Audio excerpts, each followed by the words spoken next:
What's going on, guys? It's Nick here, back with another video. Must-own players, consensus top 5. I make this video every season because I like seeing which players that I talk about are getting through to you guys the most. We've talked about every player at this point, but there's at least like 30, 40 players that I pointed out are really good picks. So when we can narrow down that list even further to our 5 favorite picks, we should arrive at some pretty good targets. And you guys definitely hit last season, talked about guys like Godwin, Lamar Jackson, Mark Andrews, DJ Moore, some of our favorite picks, and they obviously did very, very well. So we've got another great list for you guys today. And I'm sure we'll hit on a few guys this season as well. Also doing the opposite of this video next week. So next week we'll talk about our least favorite picks. So in the comment section of this video, put who they are, maybe give an explanation, like what your top reasoning is for why you don't like the value on them. Obviously, you need to take into account where you can get them in drafts. And then if you see an answer that you like, make sure to give it an upvote. So let's start this one off with the stat of the day. Yesterday's stat: which running back led the league in average time spent behind the line of scrimmage? The answer was Tony Pollard, and Ramon R. got that one right first. Today's stat: which tight end with at least 50 receptions led the league in average separation? All right, so I've got 5 names that you guys voted on as your top picks this season, of course, taking into account where you can get them in drafts, and I'm going to order them by what it seemed like your confidence level was. So like kind of the least confident to the most confident reasonings, and of course the most upvotes at the end. So we're going to start off at number 5 with Mark Andrews making the list 2 consecutive seasons. Obviously, you're paying a little bit more to get him this year, but your top reasoning was the snaps. He never went over 57% of the snaps in any game last season, playing more than 50% just 5 times. And now he's turning 24. He's a very young tight end, and we know typically tight ends don't play that well when they're 22, 23 years old. Well, Andrews did, and he just crushed it last season at age 23. So you got to think he's going to take another step forward this season at age 24. So I 100% agree with Andrews being a target. He is one of just 2 tight ends that I have in the early and middle rounds listed as targets. I do have Andrews as the tight end 3. If you want to see who else I have as a target, right here, go to the website, thefantasyfootballadvice.com. But only 2 guys in the early and mid rounds. I really like getting tight end late. And I want to play devil's advocate just for a minute here. So you guys know I sign off on this. I really like him as a pick. But I want to show you that I actually don't typically end up drafting him. And you guys can see in all the mock drafts I do, I've taken him before. For sure, I've taken him in mock drafts. I play in probably like 3 to 4 money leagues per season. I would say it is not going to happen that I have him more than 1. And I would say the most likely outcome is that I do not have him in any.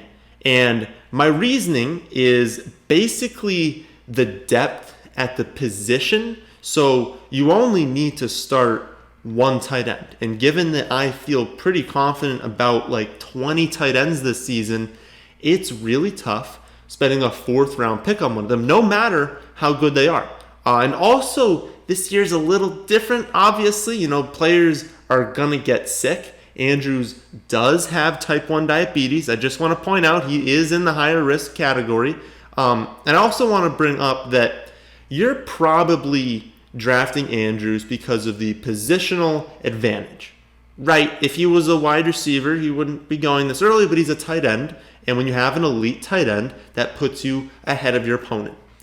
I want to point out that it does really, really hurt your team if you miss out on an early round quarterback and tight end, and it hurts a lot more than if you miss out on running back or wide receiver. And I know that sounds ridiculous. You're like, it doesn't matter. You just busted that pick, right?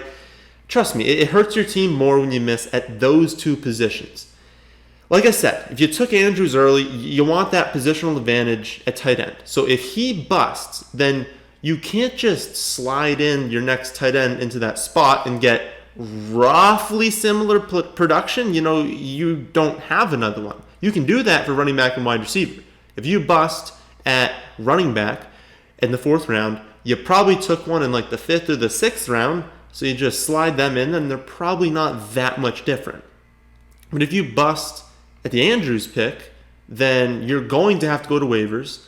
Most likely all of our late round options are not there. They probably got taken. And so you're left with a mediocre guy getting you like 8 points a game, and it's a big disadvantage because you took him thinking you'd be strong at the position, now you're weak.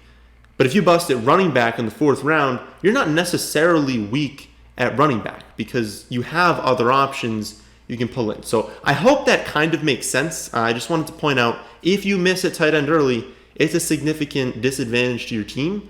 And given that this year's a little different, maybe he has a little bit more risk to him, I just haven't been going there as much because there are so many that we love late. You can just wait practically forever and just take whichever one's left at the end. So love the ranking we have on him. Still have him as the tight end 3. I still have him as a target. I still think that if you want to go tight end, you can absolutely do it.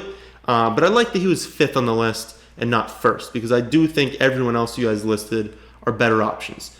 So speaking of those better options, we've got the other name that also makes the list from last season, and that's DJ Moore. I posted on Twitter that I think Moore can finish as a top 3 wide receiver this season. So I'm obviously on board with you guys on this one. Moore is a great pick at age 22. His 16-week pace was 98 receptions, 1,341 yards, and 4.6 touchdowns. Now he gets an upgrade at quarterback, going from Kyle Allen to Teddy Bridgewater. His offensive coordinator is likely to play faster than they did last season. They play in an incredibly difficult division, so they're going to be behind a lot. And when you're behind, you got to throw the ball. And that's honestly going to happen in a lot of non-division games too, because of how terrible their defense is. So Moore is the clear top wide receiver on the Panthers. And while I do still believe in Curtis Samuel, I know it didn't work out last season, I still think Curtis Samuel is a great wide receiver. Now, is he going to overtake Moore? No, I don't think that's going to happen. I think that Samuel can still be like a really good pick late and Moore be a good pick. Because while I don't expect Samuel to overtake Moore, I think that for where he's going and we can get him in like the 13th round, I think that's good value on Samuel because I think he's going to be better than last season.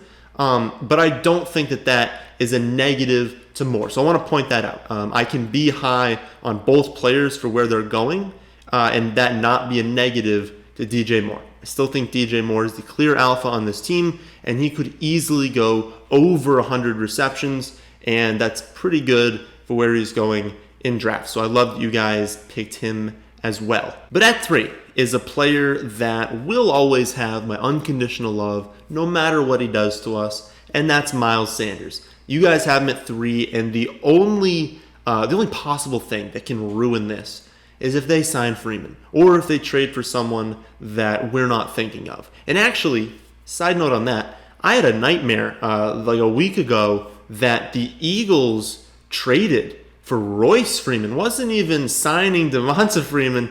It was trading for Royce Freeman. That would make me like pretty mad if that happened. I don't think they will, and it was just a dream. But boy, would I be upset if that happened. But anyways, the only way he doesn't crush it this season is if one of those two things happen. So they trade for someone or they sign Freeman.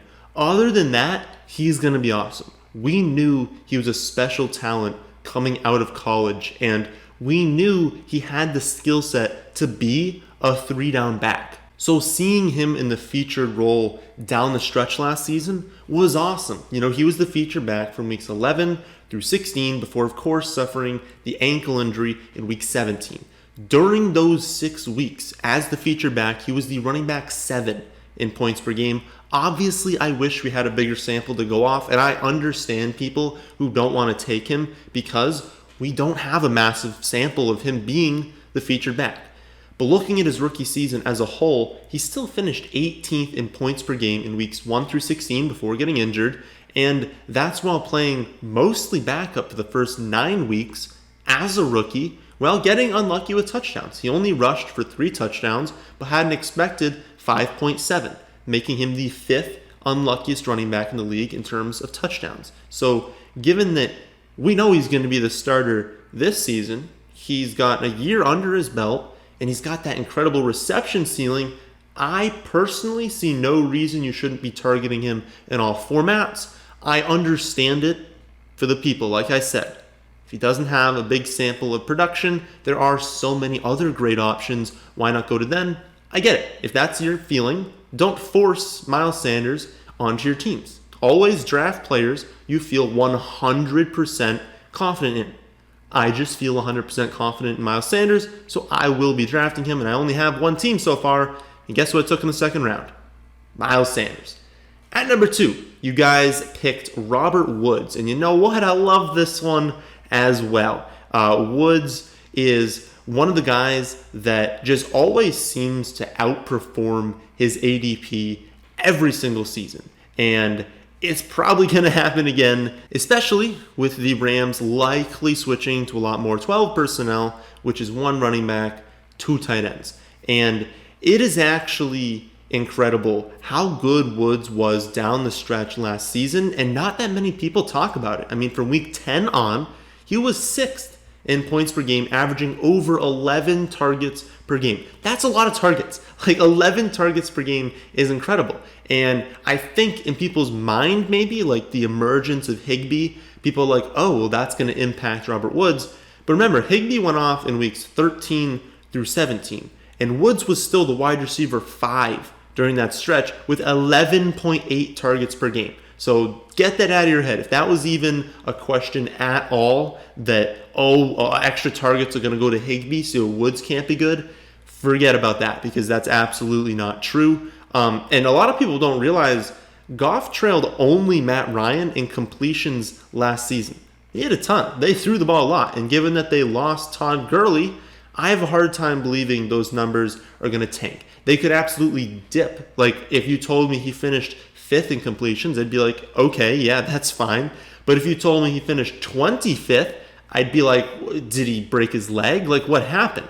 Right? Like, he's not going to drop to the bottom 5. He probably won't finish 2nd, but he's going to be up there. And that's obviously a good thing for his receivers because you want the volume. Another big thing with Woods is the touchdowns. Now, he is never going to be amongst the league leaders. He'd have to get unbelievably lucky and probably score a lot from outside the red zone to finish in that like 12 to 14 range. That's just not going to happen, not really in his range of outcomes. But he only had 2 receiving touchdowns last season. So can he be closer to like 6 or 7? Yes, absolutely. And I mean, imagine how good he would have been if he scored like 7 or 8, which isn't crazy, saying a guy who has as much volume, getting like 11 targets a game when they were featuring him down the stretch, for you to say that he can't get 7 touchdowns, I mean, that's crazy. I mean, if he had 8 touchdowns last season, he'd have been the wide receiver 4. And you can get him a lot later than that right now. I mean, if he did not have 2 touchdowns last year, I can guarantee you he's going in the 3rd round. But he only had 2, so you can get him a lot of times in the 4th and even into the 5th round. So I love that you guys are high on him as well, and I completely sign off. But your favorite pick, and it was your favorite pick, I just want to say this, by a lot. Like, there were the vast majority of comments from you guys was saying you need to be drafting Calvin Ridley this season, and I love it.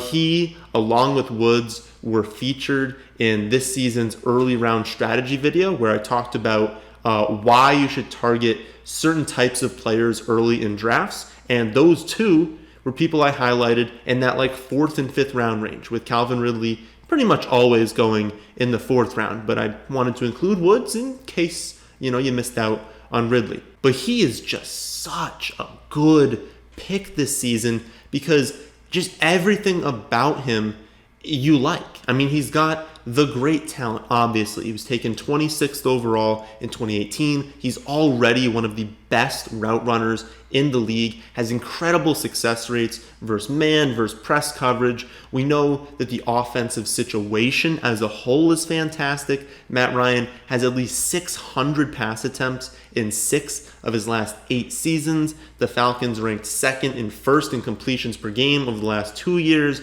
And there's no indication that they intend on changing that. I mean, especially since they're probably going to have like a bottom 5 to 7 defense this season, and they play in a division that's got a few decent offenses, so they're going to be playing from behind at times because of that defense, and it's kind of like the Panthers. You know, you look for these teams that are probably going to throw the ball more than we think on average, but then also have just a dreadful defense to where they're not going to be able to run the ball in the second halves of games. You know, teams like the Steelers. Maybe the Steelers get up and they lean on James Conner a lot late.